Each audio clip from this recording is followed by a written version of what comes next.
Les pieds sur terre en compagnie de Jean-François Strouf. Bonjour Jean-François. Eh bien bonjour Léa, et je salue les techniciens qui ont fait une déco particulière. C'est qu'on embrasse, voilà, qui on présente vraiment tous nos compliments parce qu'effectivement... On a une déco extraordinaire avec des panneaux solaires, des éoliennes, la terre qui brûle, le thermomètre qui monte.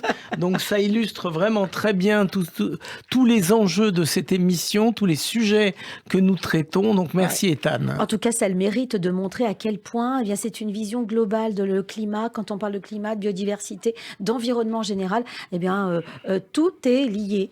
Donc, absolument. Et aujourd'hui, on va parler de climat. Enfin, on va parler précisément de la COP 15. Vous vouliez montrer à quel point cette COP 15 a autant, si ce n'est plus, d'importance que la COP 27. Alors, moi, je vais reprendre un terme que j'ai lu hier dans Le Monde de Laurence Toubiana, qui explique que la COP 15 a du mal à prendre parce qu'elle est inspirée du travail de l'Union internationale pour la conservation de la nature. Elle est moins politique, elle est moins étatique que n'est la COP générale sur le climat. Celle sur la biodiversité a l'air de concerner une sorte, on va pas dire microcosme, oui, parce que c'est quand même des millions d'individus sur la planète qui travaillent sur les sujets de biodiversité, mais en tout cas, moins de gens que les COP sur le climat. Et on se demande pourquoi. Alors, on rappelle quand même que cette COP 15 a lieu en ce moment, jusqu'au 19, là donc dans quelques jours. Ça se passe à Montréal, et c'est sur la biodiversité, enfin sur la diversité biologique. Alors, la spécificité quand même de ce truc-là, c'est qu'il se passe bien au Canada, il se passe bien à Montréal, mais la présidence de la conférence est assurée par la Chine. Donc, ça risque quand même de biaiser un certain nombre de choses, oui, puisque les Chinois sont dans des enjeux étatiques très complexes par rapport aux questions de la biodiversité.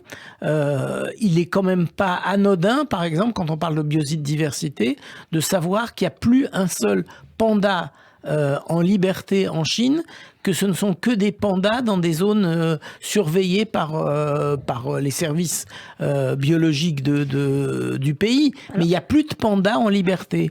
Or, l'idée de l'UICN, oui, justement, l'Union internationale de la conservation de la nature, c'est de promouvoir que les espèces soient toujours dans leur territoire d'origine. Alors, ce qui est très étonnant, c'est que cette présidence soit chinoise. Pourquoi ? Parce que là, on est à Montréal et on sait que les Canadiens sont quand même assez ouverts et engagés à l'environnement. Voilà. Alors que la Chine, non. Alors, pourquoi cette présidence chinoise ? Je crois que...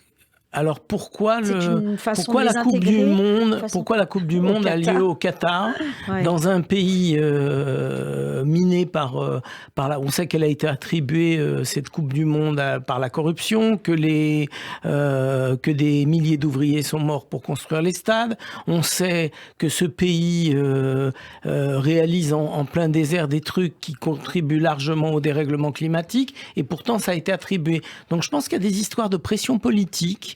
Il y a des histoires de donnant-donnant qui font qu'un certain nombre de pays se retrouvent à la tête de responsabilités internationales dont ils ne sont pas forcément dignes. Il faut appeler les choses par leur nom. En tout cas, cette COP 15 présente différents enjeux, différentes problématiques, et j'imagine qu'elle doit se terminer, se refermer sur des engagements. Oui.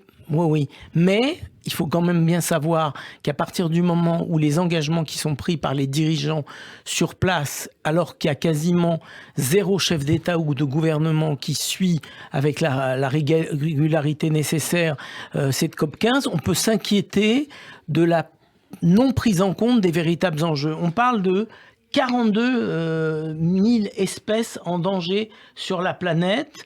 Par exemple, on va prendre une petite espèce qui est le dugong, cette espèce de vache de rivière, qui est un gros bonhomme sympa.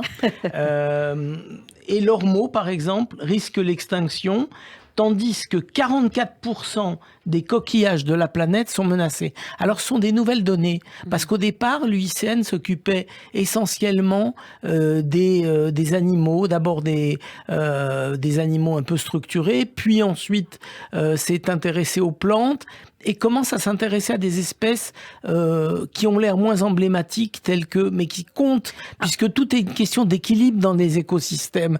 Donc on s'intéresse aux coquillages, on va s'intéresser aux insectes. Donc ça prend une nouvelle tournure, tout ça. Est-ce qu'on a dressé une liste, une sorte de liste rouge de tous ces... C'est la liste rouge. Oui. Justement, toute l'année, l'UICN tient la liste la plus importante, qui est la liste rouge de toutes les espèces qui sont classées. Il y a plusieurs catégories, c'est du rouge vif au bleu ciel, et il y a toutes les catégories de rouge, c'est-à-dire des espèces qui sont menacées à X%. En tout cas, ou à terme, voilà. La COP 15 aura au moins ce mérite d'établir et de mettre au jour une liste de toute cette faune et cette flore qui sont en véritable danger.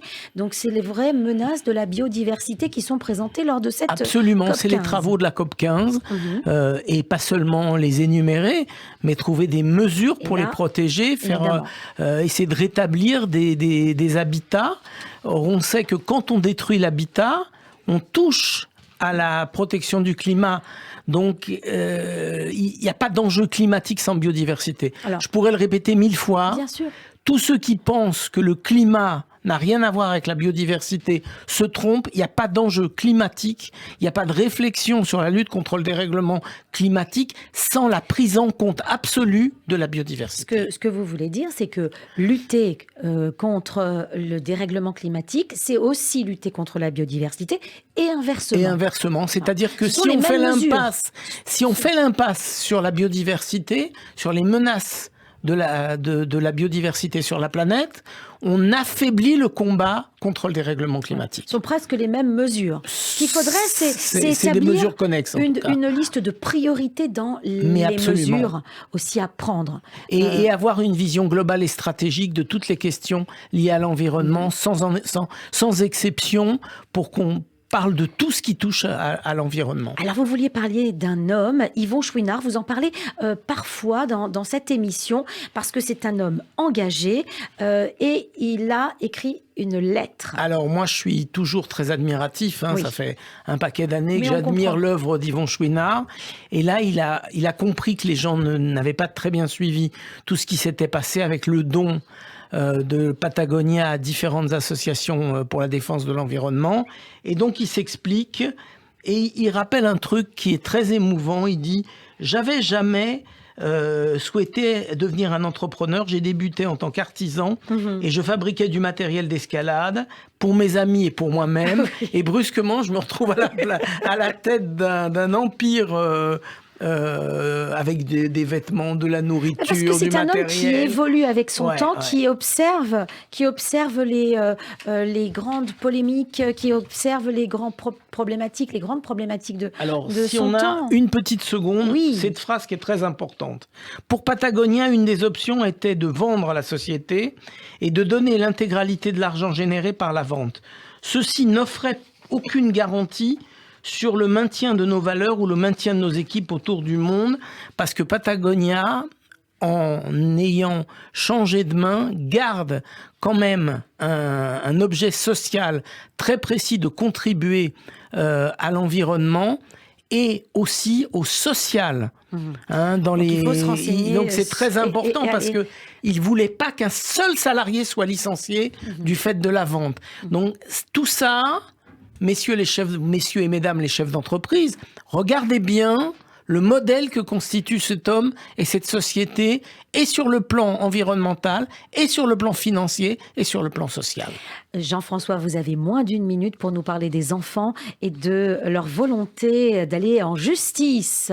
Oui, alors School Strike for Climate, le slogan du mouvement de la jeunesse pour le climat, grève de l'école pour le climat. La section française des Jeunes pour le climat veut amener les questions climatiques devant la justice internationale. C'est pas la phrase des bouts de choux, c'est des très grands bouts de choux, c'est des adultes, mais ce sont des jeunes, et c'est eux qui aujourd'hui nous donnent une leçon, et il faut l'écouter, il faut les suivre. Merci Jean-François, à la semaine prochaine. Merci beaucoup Léa.